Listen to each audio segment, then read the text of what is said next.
તો મુખ્યમંત્રી ભૂપેન્દ્ર પટેલે અધિકારીઓને ટકોર કરી છે। એક કામ ઓછું કરો તો ચાલશે પણ સારું કામ કરો તેવી વાત મુખ્યમંત્રીએ કરી છે। હવે ચાલશે તેવી માનસિકતાથી બહાર નીકળવાની જરૂર હોવાની પણ વાત મુખ્યમંત્રીએ કરી છે।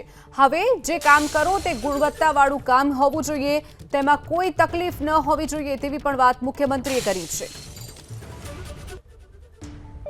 ખૂબ સારી રીતે કામ થઈ રહ્યું છે, પણ થોડીક માનસિકતા જે છે કે હવે ચાલશે, એમાંથી બહાર નીકળી જાઓ। આપણે ચલાવવું નથી કશી વસ્તુ, સારું જ કરવું। જેટલું એક કામ ઓછું કરો નો પ્રોબ્લેમ, પણ જે કરો એ સારું કરો કે ભાઈ એમાં ક્યાંય તકલીફ ના હોવી જોઈએ। ક્વોલિટીથી એનું જે માપદંડ થતું હોય માપદંડમાં ક્યાંય એમાં પાછી પાની આપણે કરવાની થતી નથી। તો મુખ્યમંત્રી ભૂપેન્દ્ર પટેલે અધિકારીઓને ટકોર કરી છે। એક કામ ઓછું કરો તો ચાલશે પણ સારું કામ કરો તેવી વાત મુખ્યમંત્રીએ કરી છે।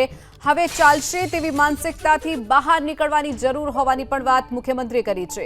હવે જે કામ કરો તે ગુણવત્તાવાળું કામ હોવું જોઈએ, તેમાં કોઈ તકલીફ ન હોવી જોઈએ તેવી પણ વાત મુખ્યમંત્રીએ કરી છે।